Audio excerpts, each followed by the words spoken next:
Et te voilà en direct sur Move. De quoi tu nous parles, Edouard? Je vais vous parler de la période qu'on vit en ce moment, les beaux jours qui arrivent. Très bien. Parce que c'est aussi un peu appelé la période que on découvre qu'on a vraiment abusé de la raclette cette année. Et là, on se dit, faut vraiment retourner à la salle de sport. Tu sais, les 30 € tirés sur ton compte en banque chaque mois depuis septembre, bah oui, c'est la salle de sport. Les beaux jours, ça va aussi avec le plaisir de voir enfin la qualification du PSG. Ah non, excusez-moi. Je l'ai écrit il y a 2 jours.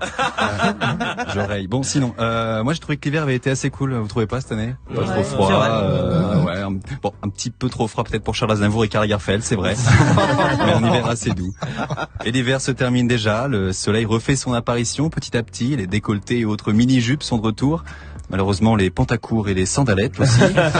Cette période magnifique où chaque Français redécouvre le beau temps, les terrasses et l'odeur dans les transports en commun, la sueur, on adore. C'est la période aussi où tu reviens du ski, tu viens de faire des pistes rouges, des pistes noires, tu viens de te mettre en danger en faisant du hors-piste. Et le retour des beaux jours, tes amis, tu vois, ils commencent à te proposer des activités un peu à sensation, comme se poser dans un parc, ou faire du pédalo sur le canal Saint-Martin. Et moi, je trouve ça normal, tu vois, parce que le printemps, je trouve que c'est une sorte de pause entre la folie de l'hiver et la folie de l'été.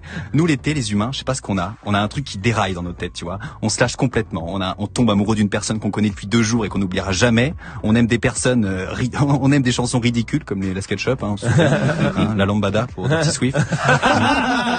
On fait des conneries qu'on fera jamais le reste de l'année. Et après ça, on a une phrase qui excuse tout. Non mais ça va, c'était l'été. Phrase qu'on retrouve aussi le lendemain du jour de l'an, quand t'as embrassé tous les gens de la soirée et vomi toute la nuit. Non mais ça va, c'était le jour de l'an. Et moi j'aimerais vous dire à tout le monde ici, qu'importe la saison, amusez-vous, tombez amoureux en 3 jours si vous voulez, faites du pédalo matin, midi et soir, aimez des chansons ridicules toute l'année. Bon, pour certains c'est déjà le cas, mais faites-vous plaisir. Mettez des pantacours avec des décolletés, pourquoi pas. Mangez des raclettes en août ou des barbecues en décembre, et après ça, dites-vous... Oh, ça va, c'est la vie. Merci, Edouard Deloignon. Tu sais, même voix qu'Edouard Baird un peu. On peut se le dire, on va penser à Edouard c'est Baird. un très bon compliment. Edouard Deloignon, vous le retrouverez en demi-finale fin avril au Panama Art Café, et j'espère pour toi en finale. Écoute, je te le souhaite en tout cas.